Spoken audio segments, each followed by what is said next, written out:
So it is already March, so I think it's time that I do the nonfiction books of 2023. So the first book on this list that I'm going to be talking about is A Fatal Thing Happened on the Way to the Forum, and this is by Emma Soughton, and this was one of my last books of the year, and I really loved it. It looks at the Roman Empire and it looks at murder. It is incredibly funny. I love a good satirical nonfiction book. It really reminded me of The Inconvenient Indian in that way, in which it is a book that talks about history with humor and with lots of jest, but also is very serious in dissecting in the ways in which bias and narratives are told. Obviously, Thomas King's book is a little more relevant to the history of today than this book is, but I thought that it was really delightful, and it looks at the way in women, and she's other books forthcoming, and I am so excited to read her books. This book is called To Talk by Darren Bell, and it is a memoir in graphic novel. I really enjoy this blending of different mediums to tell someone's story, and he has been a political cartoonist for a really long time, so he's very familiar with the era and representing many other people, but not necessarily himself. It starts when he's about age 6, and he is being raised by his white mom after the separation of his parents, and she is warning him about not playing with a gun in the street. He really thinks that his mother is just overblown, and it really covers on the way that police view young black boys. And we go throughout his entire life. We go through especially his childhood and teenage years. He is experiencing a lot of microaggressions and just straight up aggressions, and people not perceiving that as race, and him kind of struggling with all of these things, and also him becoming a writer and an artist. Near the end of the story, he has his own kids, and his very young son is asking about George Floyd and why that happened to him and what happened. When he was a child, his father didn't tell him about how racism works. Like, he asked his father, and his father just kind of ignored the question. And it's beautiful because it's a graphic novel in which we can literally see him be placed back into that. We replay that image where we see him and his father sitting on the couch, and we see older him coming and looking at that, and him seeing his father turn away from that, and him having that desire because he became a writer, he became an artist because he wanted to create a better world where his kids don't have to deal with the racism that he had to experience, and he just wants to ignore it. And he realizes that part of that is preparing people for it and not ignoring the reality that happens. And it's him turning out of that memory and choosing to talk to his son about it. It talks a lot about people not wanting to confront harm or anything like that, so they just turn away because white people don't want to actually acknowledge that they've done harm. They ignore the problem and continue to perpetuate it, and then that becomes bias, and that becomes all of these elements because nothing gets confronted, nothing gets changed, nothing gets revisioned, and these systems that are terrible continue to get perpetuated. And I think that it's such a powerful memoir and story, and it's about art, and it's about family and growing up and all of those elements, and I just think that it's a really amazing book. The next two books that I'm going to talk about are both connected. The first one is Jane Austen at Home, and this is by Lucy Worsley, and this is a biography about Jane Austen. I also read an Agatha Christie biography by her as well, and both of them are fantastic. I preferred the Agatha Christie one, but these books really dive into who the writers were and their stories and their lives. I learned so much, especially about Agatha Christie. I think for people who haven't already dove so deep into the Jane Austen hole that I know way more than I should about a person who lived 200 years ago, it would be super cool. But as someone who knew a lot less about Agatha Christie, it was so cool to learn her story and her upbringing and her experiences of like marriage and childhood, and about, you know, her running away, but also like, you know, the aspects of her working as a nurse in, you know, the Second World War and as a housekeeper for her daughter, and like all of these elements. It was just so interesting to learn about her story and where her fiction plays in, and I really appreciated that Lucy Worsley does not turn her head on the problematic aspects, the racism and other elements that was in Agatha Christie's life. I thought that was really powerful. I think it was just a really good book, and I learned so much about these women, and I thought it was really cool. This is such a competitive list because this could be number 1. Like, this is technically number 6 on my list, and I'm like, this could be number 1. And this is Truth Telling by Michelle Good. She is a Canadian Indigenous author. Her first book is a historical fiction novel called Five Little Indians that deals with residential schools, and this deals with residential schools as well as just 7 conversations about Indigenous life in Canada is what it's subheaded. It was also really cool because I got to hear her speak this year through my roommate's work. They brought her in to give a talk, and I got to see it, and then we won a copy of her first book. I started this book on audio, and I wrote down so much that I just stopped and I waited for the physical book to happen. And I want to read the beginning because I just think that it's so powerful, and it needs no other introduction. At the watershed moment in Canadian history when the Truth and Reconciliation Report was issued, the Honourable Justice Murray Sinclair positioned truth as mandatory and a precedent for reconciliation, articulating the fundamental principle that without truth there can be no reconciliation. This phrase has become like an anthem in the raised voices of Indigenous and non-Indigenous people alike. The urgent demand for truth has become a call to action itself. The problem with anthems, though, is that they tend to become rote, like an absent-minded genuflection, a premeditated land acknowledgement, reduced to the sound of the words without mindful consideration or intention to follow through. These public gestures are simply a tipping of the hat without any commitment towards substantive recognition of the rights of Indigenous people to implement jurisdiction in our territories. Truth is more than fact. In Canada, truth must be unearthed from beneath the myth of Canada. The history must be understood in a deeply contextual way if we are to move beyond a positional and confrontational relationship and into a functional one dedicated to substantive change. We must step away from the window dressing of reconciliation. I just think this introduction is so powerful and is so needed. And yeah, Canada positions ourselves as a country that is all about progress, that is all about reconciliation. We talk about it, we, do land acknowledgements, we do all of these things. And yet so much of that is just empty words with no real care behind it. It has become part of the apparatus around social gatherings in no real substantial meaning. And yeah, I learned so much about the history of Canada here, and some things that just like shook my mind, like the context around things. Like I had been taught some of the history without actually understanding the full breadth of how that affected Indigenous people. And yeah, it taught me so much. And I just think that it's such a powerful book. So if you're Canadian, if you're not Canadian, I really recommend reading this book. The next book I'm going to talk about is 84 Charing Cross Road. This is a book about a woman who is living in New York just after World War II, and she loves old books, and she starts corresponding with people who live in the UK because she wants them to send her books. And this is a bookstore that is set at 84 Charing Cross Road. And she is my kind of extrovert because not only does she write to the bookseller and like wants his identity and then talks to his wife and his children, she also corresponds with all of the clerks and all of the people. Like she is just like hungry for community and is just like just talking. I just love that she talks to the bookseller's wife's neighbor. And I felt so connected. This follows 20 years of correspondence, and like we see his children go from like age 9 to being grown people. And like the first time it was mentioned they were like 19 and getting married, like I started crying. I was so emotional. I was so attached to this, and it is a really beautiful story about like sacrificial love and care and community. Like I say sacrificial love because like she would send them like during the time it was still right after World War II, in which there was huge rations, and she would send them like meat and like other things that they could like, help. And I love community, and I just love this story. It took me a little bit to get in, but when I got in, like I was just like racked with all of the feelings. The next book I'm going to talk about is Pandoras Jar by Natalie Haynes. I love my girl Natalie Haynes, and this book really dissects the ways in which we have viewed women in Greek myths. I'm really excited that she has a follow-up, Divine Might, that is a book that is looking at the goddesses in the Greek pantheon, and I think that's going to be really cool. I also read her fiction book last year, Stoneblind, which I thought was incredible. And yeah, so I'm a big Natalie Haynes fan.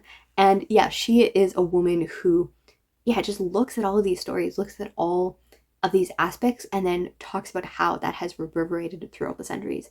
And if you like Greek myths like me, if you grew up on Percy Jackson, all those thoughts, like this is great for you.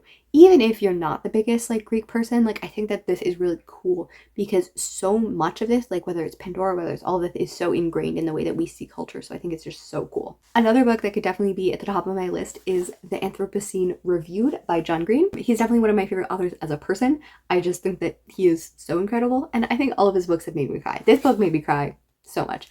I feel like it can't be my top book because of the fact that I started it in 2021 and I wrote so much. I did not go light on the annotations here. I have books in which I was like reading in the park and I wrote entire essays and stuff like that in here and different reflections. I just think John Green is such a cool thing. In my February wrap up, I talked about his wife and how cool she is, and he talks about his wife a lot here.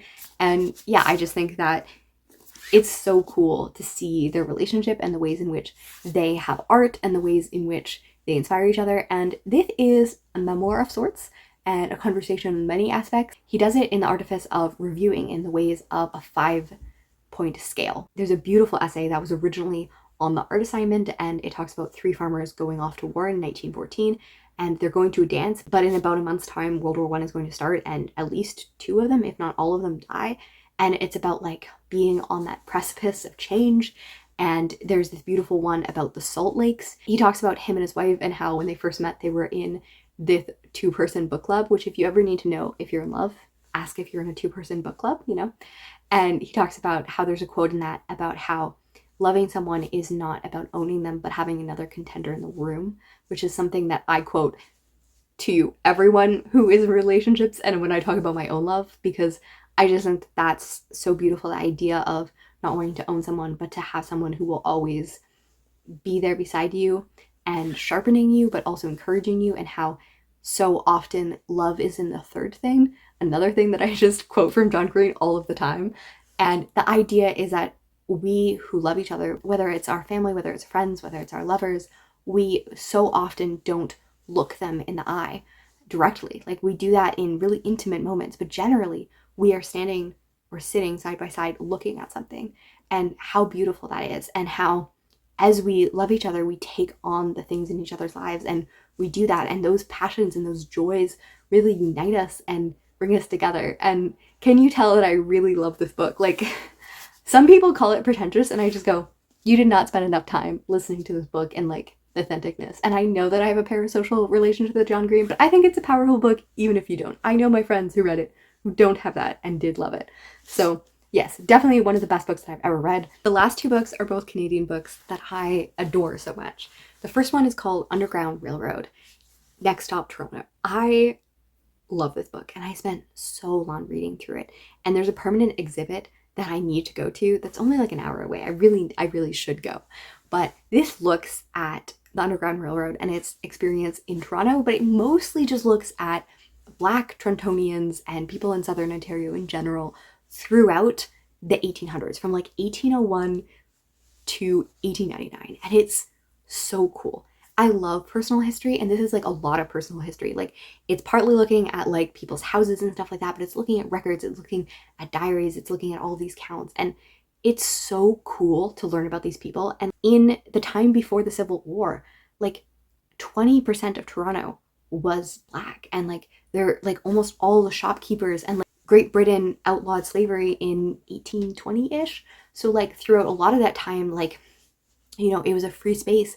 And especially as the slave catcher laws became more stringent and more harsh, more people came to Toronto. Even people that like founded the medical part of Howard University were in Toronto and like learned schooling here. We had councilmen and like actual representation. We had integrated schools. Ministry was outlawed because of such the power of the Black vote. And then after that period, so many people went back to the United States, and the entire population pretty much dwindled. And a lot of that racism came back because it wasn't actually like a voting population. It wasn't a powerful population anymore. So we don't need to listen to them, which sucks. And you don't really meet people who have this history, that have it, the history of loyalists or, you know, pre-Civil War or like 18th century history. Like, I feel as if that's an experience that like a lot of Black people have in the United States, but like that's not a history you have here. I have various friends who have immigrated themselves, or their parents have immigrated. My sister-in-law's grandparents immigrated from Trinidad. Like, you know, you have that history, but like you don't have that history that goes back to the 1800s. I just really love learning about these people and their stories and their like their writing and their advocacy and their religion and all of those things. Like, it was just so cool. Like, I have notes of people and like their histories, and how I would want a book or like to research all of these people's stories. I just felt so enmeshed and so happy while reading this book. And I would read it all again. I love that people walked this ground and like had history and had these stories. And it's so sad to me that there's not like that continuous legacy that like so many other people have. I think that this history should be more prominent and more talked about. And I hate that there's this disconnect between, you know, the vibrant community and world that was alive for Black Tritonians and in Ontario in general, and then that dwindled so little that that legacy hasn't continued on to present day. There's new people with new histories and new stories, which are beautiful, but it's so sad that that's not known about the previous past. The last book that I want to talk about is Ducks 2 Years in the Oil Sands by Kate Beaton. I thought this book was brilliant. All of these books are brilliant, so like even though I love this book so much, I'm like any of these books could have pretty much been first place, but this book was so great. It begins in the mid 2000s, I think like 2005, maybe 2006. She's a new grad. Her background, I believe, is in English. Maybe it's a history, somewhere in the arts. And yeah, she wants to be a writer and she wants to be an artist, and she has no money. And she lives on Cape Breton, which is a little island off Nova Scotia. There's not a lot of job opportunities there. So many people end up going to Ontario for like the tech or other industries, or they end up going to Alberta to the oil sands. And she goes to the oil sands, and she is pretty much the only woman there. Like the degree to which men are there is pretty much like 100 to 1. And it deals so prominently with being the only woman in the workplace and how casual sexual harassment happens. And it's one of the books that I felt so seen in. Not only was I alive in this era and knew so many people who went to Alberta to get money. Like I was only about 10 at this time, so I was like a little bit younger, but like my older brother's friends, like to count the people that went to Alberta, like I can't count it. It was so common. I remember adjacently some of these experiences. And then I spent the end of my high school and throughout all of my college years working in kitchens, which, you know, as a cook, there's almost all guys. And the amount of sexual harassment and comments on my body and like comments that were just so inappropriate that happened so often in my workplace was just so common. And that's an experience that I know so many women have.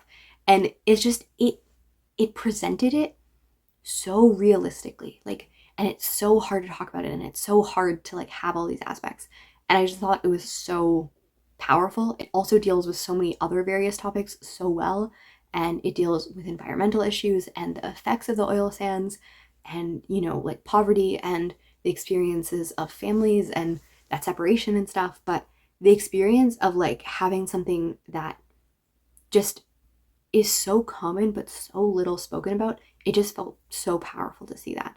And it's a beautifully rendered book and like lingered on book. It uses all of the space that it needs, and I think that that's so powerful because so many books like really cut through the time, and this book like lingered where it needed to linger and like let us see the characters, and I think it was so powerful. So those are the 10 books from 2023 that were nonfiction that like really stood out. Like these are all books that I would recommend with like my heart and soul. And yeah, I really hope that they're books that you will pick up, that you will see yourself in or see others in, or like be invited into those experiences or learn things or, you know, revel in history. We enjoy all of those aspects, and I will see you next time. And give me a good nonfiction rec because they are hard to come by, and I love my good nonfiction. So I will see you next time.